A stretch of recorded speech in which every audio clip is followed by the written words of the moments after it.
le choix de départ d'être, sur un bateau ras de l'eau, sans habitacle, donc ouvert aux 4 vents, avec, cet émerveillement sous les yeux en permanence et cette nécessité d'être aux aguets en permanence pour, suivre, voilà l'évolution de la nature, des baleines, des baleines! Alors, c'est un émerveillement, mais on est des gamins, si tu veux, donc oui, ça nous a rapprochés de la nature, c'est évident et surtout ça nous a donné envie de continuer, d'aller plus loin, de faire, dans ce mode-là.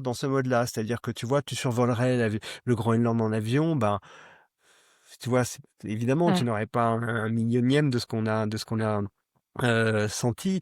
Mais tu vois, si je reprends l'exemple des baleines, tu entends ce Mmh. bruit bizarre qui vient des profondeurs, ration, loin, sans localiser, puis progressivement, tu l'entends à plusieurs centaines de mètres, tu le vois.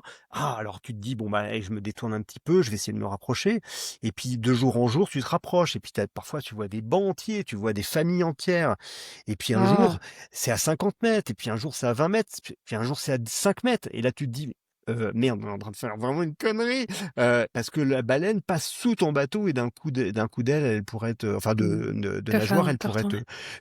t'exploser ton bateau. Donc mais c'est cette excitation d'enfant, Bah tu vois?